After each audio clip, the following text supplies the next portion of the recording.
કેમ છો મિત્રો? મજામાં ને? જીકે 2020 ઉપર આપણે ધોરણ 9 નું સામાજિક વિજ્ઞાન શરૂ કર્યું છે. એમાં પહેલા પાઠમાં સૌથી અગત્યનો ટોપિક આવે છે પ્લાસીનું યુદ્ધ. મિત્રો, કદાચ તમે ક્યાંય પણ સાંભળી ન હોય એવી કેટલીક વાતો તમારી સમક્ષ હું મૂકવા જઈ રહ્યો છું. આ વિડીયો તમને ખાસ અગત્યનો છે, મજા આવે તેવો છે. આપણે ટેક્સ્ટ બુકની પણ વાત કરવાના છીએ અને ટેક્સ્ટ બુકની બહાર જઈને ધ્રુવ રાઠીની જેમ મિત્રો કેટલીક ઓથેન્ટિક માહિતી પણ આપની સમક્ષ હું મૂકવાનો છું.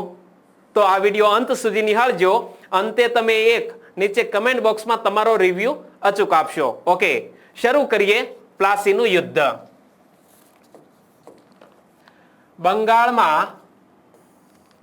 બંગાળમાં સિરાજુદ્દૌલાનું શાસન હતું.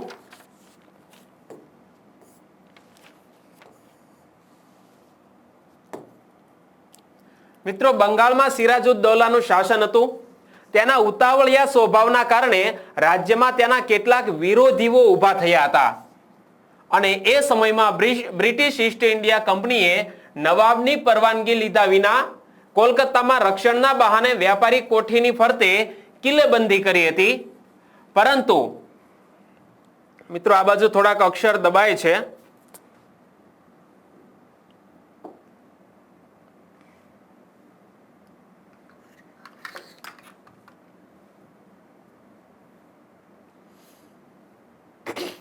મિસ્ટેક થઈ ગઈ. એક મિનિટ ટ્રાય કરીએ છીએ. કયો? હા, ઓકે. હજુ આ બાજુ ઓકે થઈ ગયું. રેડી. તો પ્લાસીનું યુદ્ધ ફરીથી શરૂ કરી દઈએ કે બંગાળમાં સિરાજુદ્દૌલાનું શાસન હતું. તેના ઉતાવળિયા સ્વભાવના કારણે રાજ્યમાં તેના કેટલાક વિરોધીઓ હતા. મિત્રો, અહીં શબ્દ આવે છે સિરાજઉદ્દૌલા. આ સિરાજુદ્દૌલા કોણ હતો ખબર છે? કદાચ તમે અલીવર્દી ખાનનું નામ સાંભળ્યું હશે. કોનું? અલીવર્દી ખાન. તેનો દૌહિત્ર એટલે આ સિરાજુદ્દૌલા. તો બીજો પ્રશ્ન થાય કે આ દૌહિત્ર એટલે શું? અલીવર્દી ખાન એની દીકરીનો દીકરો એટલે સિરાજુદ્દૌલા. એટલે અલીવર્દી ખાન એ સિરાજુદ્દૌલાના સગા દાદા થાય. સમજાઈ ગયું? આ રક્તનો સંબંધ. તો આ સિરાજુદ્દૌલાનું શાસન હતું. સ્વભાવે ઉતાવળિયો હતો અને એના કારણે રાજ્યમાં કેટલાક વિરોધીઓ ઊભા થયા હતા. અને આ સમયમાં બ્રિટિશ ઈસ્ટ ઇન્ડિયા કંપનીએ નવાબની પરવાનગી લીધા વગર કોલકાતામાં રક્ષણના બહાને વ્યાપારી કોઠીની ફરતે કિલ્લેબંધી કરી હતી. અંગ્રેજોએ સિરાજુદ્દૌલાની પરવાનગી ન લીધી અને પોતાનું જે વ્યાપારી મથક હતું, વ્યાપારી કોઠી હતી, એની ફરતે કિલ્લેબંધી કરી દીધી. અને કિલ્લેબંધી કરે એટલે દિવાલ કઈ અત્યારની જેમ ખભા સુધી ઊંચી ના હોય. 5 થી 7 મીટર 10 થી 12 ફૂટ જેટલી એ દિવાલોની ઊંચાઈ હતી. એટલે અંગ્રેજો અંદર શું કાવતરા ઘડે છે એનો જરા સુદ્ધા પણ ખ્યાલ સિરાજુદ્દૌલાને આવતો ન હતો. એટલે સિરાજુદ્દૌલાએ અંગ્રેજોની આ કિલ્લેબંધી હતી એ તોડી પાડી. પરિણામ શું આવ્યું? અંગ્રેજોના રોબર્ટ ક્લાઇવને આ સિરાજુદ્દૌલા આંખમાં કણાની માફક ખટકવા લાગ્યો. પરંતુ નવાબ સિરાજુદ્દૌલાએ કિલ્લેબંધી તોડી પાડી અને આ સમાચાર ચેન્નઈ એટલે કે એ વખતનું મદ્રાસ ત્યાં પહોંચતા કોલકાતાની કોઠીને સહાય કરવા રોબર્ટ ક્લાઇવની આગેવાની નીચે કંપનીનું એક નાનકડું સૈન્ય બંગાળ પહોંચ્યું. એ વખતે મિત્રો એક અંગ્રેજ અધિકારી જે દિમાગનો ખૂબ જ શાતીર હતો અને એવા કાવતરા ઘડવામાં માહિર હતો કે એક વ્યક્તિની તે નસ જાણતો હતો કે આ વ્યક્તિને કેવી રીતે ફોડી શકાય. કારણ કે એક બાજુ સિરાજુદ્દૌલાનું મિત્રો 50,000નું સૈન્ય હોય અને રોબર્ટ ક્લાઇવ ત્યાંથી નાનકડું સૈન્ય માત્ર 5,000નું સૈન્ય લઈ અને કોલકાતા આ 50,000ના સૈન્ય સામે લડવા આવે. કેવડી મોટી હિંમત કહી શકાય. પણ મેં તમને કીધું કે રોબર્ટ ક્લાઇવ હતો ને એ દરેક વ્યક્તિની દુખતી નસ જાણતો હતો. સિરાજુદ્દૌલાનો મુખ્ય સેનાપતિ મીર જાફર કાફર નીકળ્યો. રોબર્ટ ક્લાઇવે અમીચંદ શેઠ એ કોલકાતાનો એ સમયનો એક શાહુકાર વેપારી એ અમીચંદ શેઠ પાસે જઈને જાણે છે કે આ મીર જાફર કેવો વ્યક્તિ, સાહેબ સત્તાનો 1 નંબરનો લાલચુ વ્યક્તિ છે. તમે જો એને સત્તાની જો લાલચ આપશો તો તે કંઈ પણ કરી છૂટવા માટે તૈયાર છે. પછી તો રોબર્ટ ક્લાઇવે મીર જાફરને બોલાયો, કીધું બંગાળનો નવાબ હવે પછી તો તું દેખાય છે, બનવું છે, સત્તાનો લાલચુ ના કેમ પાડે. અમીચંદ શેઠને પણ પોતાના કબજામાં કરી લીધો. કોણે? રોબર્ટ ક્લાઇવે. સાંભળજે મિત્ર, મારી સામે એક મિત્ર બેઠો છે, એ પણ 9મા ધોરણમાં અભ્યાસ કરે છે અને એના માટે થઈને હું સ્પેશિયલ વિડીયો બનાવી રહ્યો છું. બને છે કેવું કે અમીચંદ શેઠ છે એ હવે થોડોક ઈ પણ ધનનો લાલચુ છે. એને ઈચ્છા થાય છે કે મને પણ આ કાવતરામાં સામેલ કરી લે અને થોડોક વધારે પૈસા મળે તો જામો પડી જાય. એટલે ઈ ભાઈ રોબર્ટ ક્લાઇવને ધમકી આપે છે, હું તો સિરાજુદ્દૌલાને જઈને કહી દઈશ. ફૂટલો નીકળ્યો વ્યાપારી તે અમીચંદ શેઠ. રોબર્ટ ક્લાઇવે બાવડું પકડી, એ બેસ તને આપું છું ભાઈ, રેને રેવડી તને આપું છું, 30 લાખ રૂપિયા આપીશ. કેટલા? 30 લાખ. 13ના સમયમાં. હવે રોબર્ટ ક્લાઇવે વળી પાછું નવાબ, કોણ? મીર જાફરને નવાબ બનાવવાનું વચન આપ્યું. પણ નવાબ કઈ એમને થોડો બનાવી દેવાય. એટલે એને પણ શરત મૂકી રોબર્ટ ક્લાઇવે કે હું તને બંગાળનો નવાબ બનાવું તો એના બદલામાં તું મને શું આપીશ.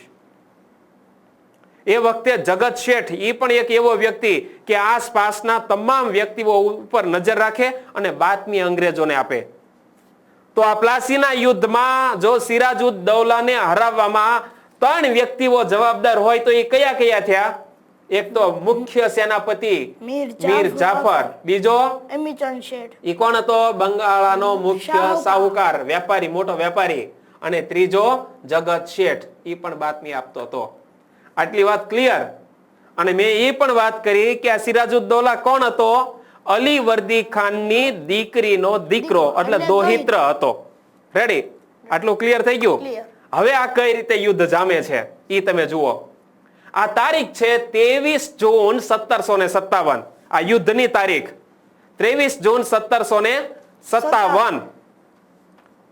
તો એ તારીખ યુદ્ધ લડાય છે. સવારે ઉગતા પહોરમાં યુદ્ધ જામે છે અને બપોર થાય કે યુદ્ધ સંકેલાઈ જાય છે. કારણ? એનું કારણ એ તો તને હવે ખબર પડી ગઈ.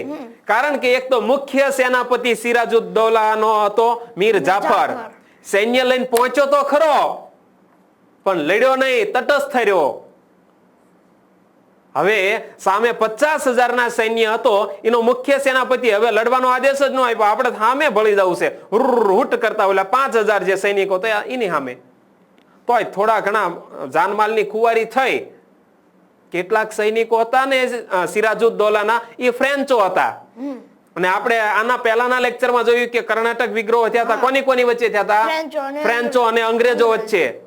તો કેટલાક ફ્રેન્ચ સૈનિકો ઈ સિરાજુદ્દૌલાના સૈન્ય ટુકડીમાં હતા. એમણે યુદ્ધ કર્યું અંગ્રેજો સામે, પણ સામે મીર જાફરે એને સપોર્ટ આપ્યો નહીં. તો જે થોડા ઘણા સૈનિકો મરાયા ઈ પણ ફ્રેન્ચો હતા. તો આવી રીતે બપોર સુધીમાં તો ફેંસલો થઈ ગયો અને આ યુદ્ધમાં અંગ્રેજોની જીત થઈ. અને આ અંગ્રેજોની જીતથી ભારતની સત્તાની બાજી આખી પલટાઈ ગઈ. કારણ કે અત્યાર સુધી અંગ્રેજો હતા ને માત્ર વેપારી હતા, વેપાર કરવા આવ્યા હતા. હવે તો એ 3 જિલ્લાના માલિક બની ગયા. કેટલા? 3 જિલ્લાના જમીનના માલિક બની ગયા અંગ્રેજો. જિલ્લા કે પછી એ જિલ્લા એટલે પરગણા. એ 24 પરગણાની જમીન છે એ 3 જિલ્લા જેટલી થાય છે. બરોબર? હવે બને છે કેવું? સિરાજુદ્દૌલા એ કઈ રીતે મરાણો છે એની સ્ટોરી સાંભળવી છે? તો સાંભળી લે. મીર જાફરનો દીકરો, એનું નામ મીરાન, મીરાન, 17 વર્ષનો દીકરો. એટલો ક્રૂર અને ઘાતકી કે ન પૂછો વાત. એને કોઈ માણસની દયા ન આવે. એનું એક જીવતું જાગતું ઉદાહરણ તને કહું કે આ મુર્શિદાબાદ થી જે પ્લાસીનો નામનું ગામ છે, સ્થળ છે, ત્યાં પલાશ એટલે કે કેસુડાના વૃક્ષો હતા અને એ જગ્યાએ આ યુદ્ધ લડાયું એટલે પ્લાસીનું યુદ્ધ કહેવાયું. તો આ જે મુર્શિદાબાદ છે ત્યાંથી 38 માઇલ જેટલું આ દૂર આવેલું છે. મુર્શિદાબાદ થી 38 માઇલ જેટલા દૂર અંતરે આ પ્લાસી યુદ્ધ આવેલું છે, પ્લાસીનું મેદાન આવેલું છે, ત્યાં યુદ્ધ લડાયું.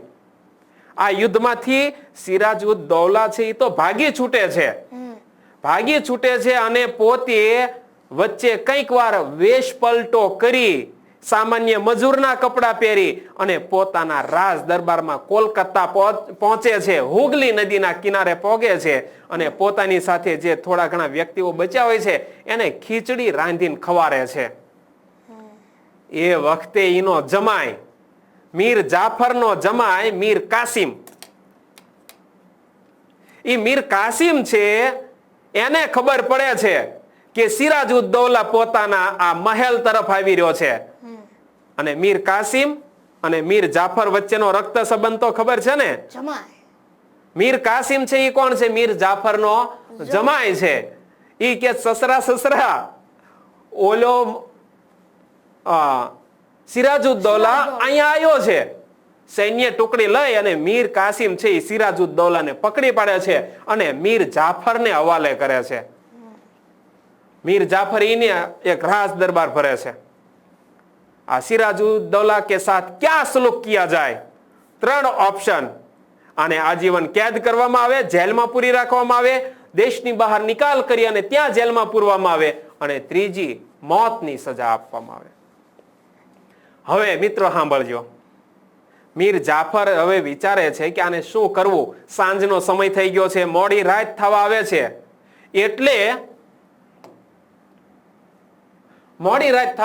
એટલે મીર જાફરને ઊંઘ ચડે છે. એટલે મીરાન કહે છે કે પપ્પા તમે સુવા જતા રહ્યો, આની સાથે હું લડી લઈશ. અને જ્યાં મીર જાફર સુવા જાય છે, કાં તો મીરાન 17 વર્ષનું ઉકળતું લોહી, જરાય દયાનો છાંટો નહીં, 2 સૈનિકો સાથે છરી લઈને આવે છે અને છરીના ઘા ઝીંકી અને સિરાજુદ દૌલાની હત્યા કરવામાં આવે છે, કરપીણ હત્યા કરવામાં આવે છે. હવારે આવે છે મીર જાફર જાગીને, બેટા મીરાન, સિરાજુદ દૌલા ક્યાં? રામ રમી ગયા. આવી કરપીણ હત્યા કરી. અને એમ કહેવામાં આવે છે કે મીરાને પોતાના જીવનકાળ દરમિયાન 300 વ્યક્તિને માર્યા. કેટલા? 300 વ્યક્તિ. અને એમાં સિરાજુદ દૌલાની જે કેટલીક બેગમો હતી, બેગમો એટલે 70 જેટલી બેગમો હતી. કેટલી? 70. આ 70 બેગમોને આ મીરાન છે એ હુગલી નદીમાં એક નૌકા હોડીની અંદર બેસાડી અને સામે કાંઠે મોકલવા માટે કરે છે. અને આ 70 જેટલી બેગમોને ત્યાં હુગલી નદીમાં ડૂબાડી દેવામાં આવે છે, નાવને પલટી ખવારી દેવામાં આવે છે અને બધી બેગમો ત્યાં મૃત્યુ પામે છે. એક હોય છે એની સાથે લગ્ન કરવા માટે મીર જાફર ઓફર કરે છે, પણ એ પત્ની ના પાડી દે છે. તો આ વસ્તુ છે. આગળ જોઈએ. ઈસ્ટ ઇન્ડિયા કંપનીનું સૈન્ય શક્તિશાળી હોવા છતાં નવાબના સૈન્યને પરાજય આપવાનું સરળ ન લાગતા. સરળ તો નો જ લાગે ને, એક બાજુ 50,000 હોય અને સામે 5,000. ક્યારે જીતે? રોબર્ટ ક્લાઇવે દગાખોરીનો આશરો લીધો. દગાખોરીમાં કોને ભેળવા? મીર જાફર, અમીચંદ અને જગત શેઠ. હા, નવાબને પરાજય આપવા ષડયંત્ર ઘડી કાઢવામાં આવ્યું. કેવું ષડયંત્ર હતું એ તો મેં તને સમજાયું. જેમાં સેનાપતિ મીર જાફર શેઠ અમીચંદને કાવતરામાં સામેલ કર્યા અને કંપનીએ નવાબ કનડગત કરે છે એવા બહાના નીચે પ્લાસી નામના ગામ પાસેના મેદાનમાં યુદ્ધ જાહેર કર્યું. અને પ્લાસીનું યુદ્ધ કઈ તારીખે થયું હતું? 23 જૂન 1757. અને પ્લાસીનું આ મેદાન ક્યાં આવેલું છે? તો પશ્ચિમ બંગાળના મુર્શિદાબાદ જે સિટી છે એનાથી 38 કિલોમીટરના અંતરે આવેલ છે. 38 માઇલ નહીં, 38 કિમીના અંતરે આવેલું છે. અને પૂર્વ યોજના અનુસાર મીર જાફર યુદ્ધમાં નિષ્ફળ રહ્યો, કારણ કે એને સૈન્યને સામે લડવા ન દીધું, તટસ્થ રાખ્યો. અને સિરાજુદ દૌલા હારી ગયો. અને હારી ગયા પછી કેવી રીતે? તો કે ક્લાઇવના કાવતરાથી પ્લાસીનું યુદ્ધ માત્ર અડધા દિવસમાં જ પૂરું થયું. અને આ યુદ્ધથી ઈસ્ટ ઇન્ડિયા કંપનીને 24 પરગણાની જાગીર મળી અને મીર જાફરને બંગાળનો નવાબ બનાવવામાં આવ્યો અને આમ પ્લાસીના યુદ્ધ દ્વારા ભારતમાં કંપનીની સત્તાનો પાયો નખાયો. તારીખ હતી 1757 અને હજુ પણ થોડીક રસપ્રદ સ્ટોરી તારી સામે મૂકું છું. હાલો, પ્લાસીનું યુદ્ધ તો પૂરું થઈ ગયું.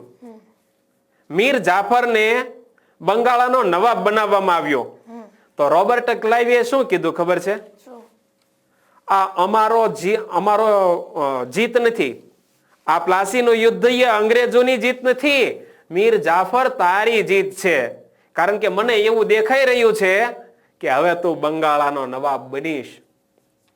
એટલે મીર જાફરને કહે છે કે જા તું મુર્શિદાબાદ તરફ પ્રયાણ કર. હું 2-3 દિવસમાં એટલે કે 27 જૂનના રોજ ત્યાં આવું છું અને તને બંગાળાનો નવાબ જાહેર કરું છું. હવે રોબર્ટ ક્લાઇવ મીર જાફરને મુર્શિદાબાદ મોકલે છે.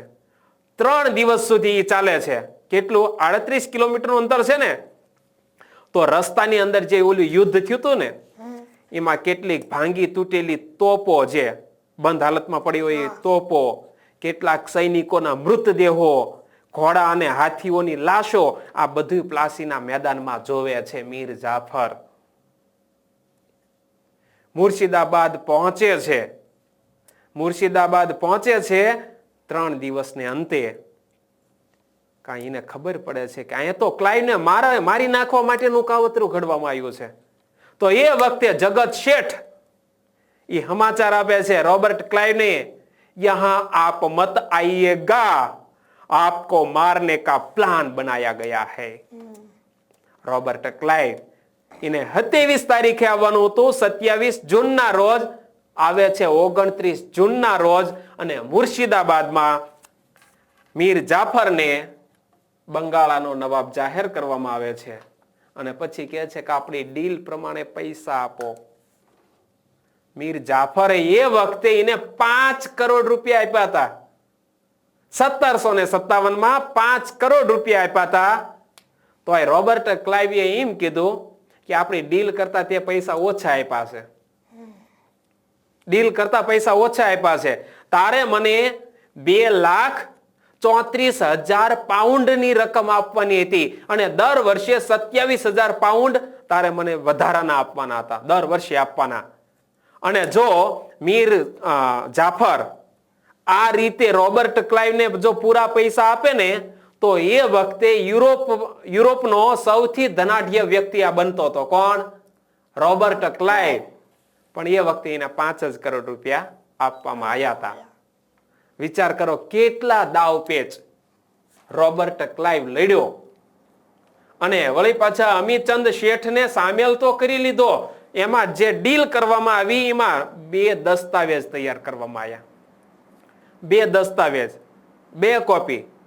એક ઉપર કોપી ઉપર બધી સાચી વસ્તુ લખેલી અને બીજી બાજુ ખોટી કોપી તૈયાર કરેલી. એમાં અમીચંદ શેઠને જે 30 લાખ રૂપિયા આપવાની વાત હતી ને, એ 30 લાખ રૂપિયા આપવાની વાત ઓરિજિનલ કોપીમાં હતી, ડુપ્લિકેટ કોપીમાં હતી નહીં. એટલે કે ઈ એક એવો દસ્તાવેજ ખોટો તૈયાર કરવાનો કે એમાં અમીચંદ શેઠને પણ કાંઈ હાથ લાગે નહીં.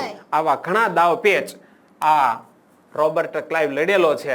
હવે હું એની કેટલીક તમને વાત કરી દઉં. મીર જાફર, 1757, પ્લાસીનું યુદ્ધ, ઊંટ ઉપર સવાર થઈ સિરાજુદ્દૌલા નાસી છૂટ્યા, આ વાત કરેલી. આ વ્યક્તિનો જે તમે ફોટો જોઈ રહ્યા છો, આ કોણ છે? રોબર્ટ ક્લાઇવ છે.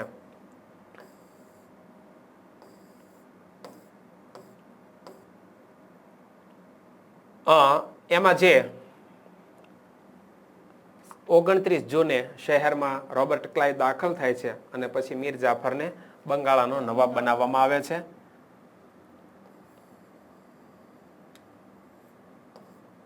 ક્લાઇવને જે અઢળક સંપત્તિ મળી એની પણ આપણે વાત કરી દીધી. એ વખતે યુરોપનો સૌથી ધનાઢ્ય વ્યક્તિ બને એમ હતો, પણ એને કેટલા કરોડ રૂપિયા આપ્યા હતા?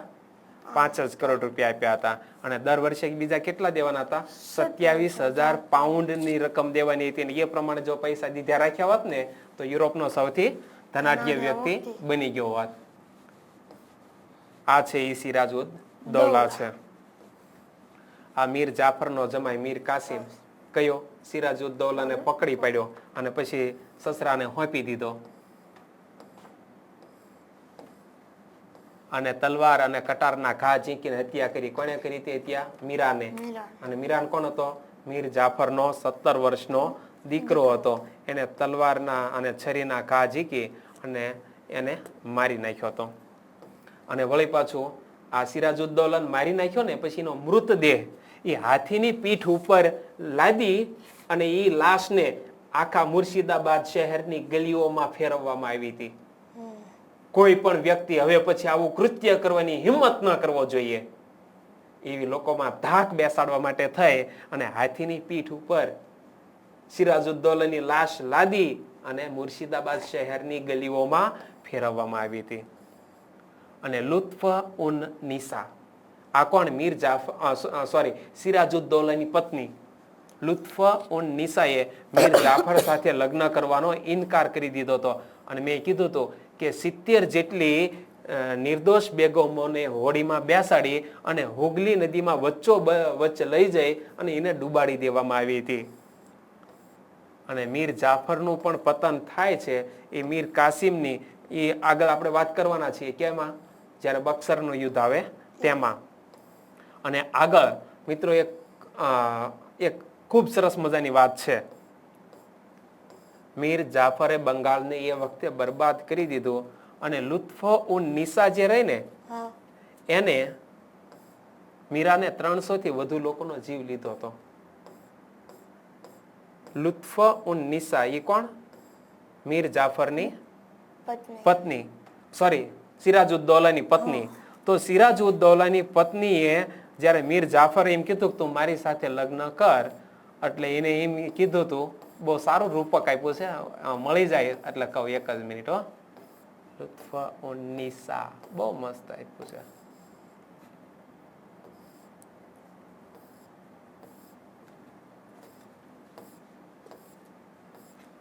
મોઢે બોલી જાઓ. લુત્ફ ઉન નિસા. જો અહીંયા મળી ગયો કે લુત્ફ ઉન નિસાએ બંનેના પ્રસ્તાવનો એવું કહીને અસ્વીકાર કર્યો હતો કે હું પહેલા હાથીની સવારી કરી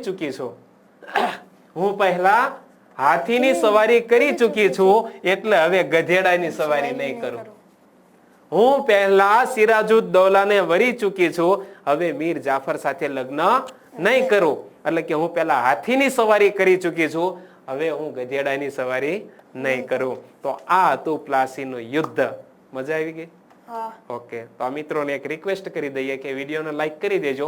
આપણે આવી જ રીતે બક્સરનું યુદ્ધ પણ આગળ ભણીશું હવે પછીના વિડીયોમાં. ઓકે, આભાર.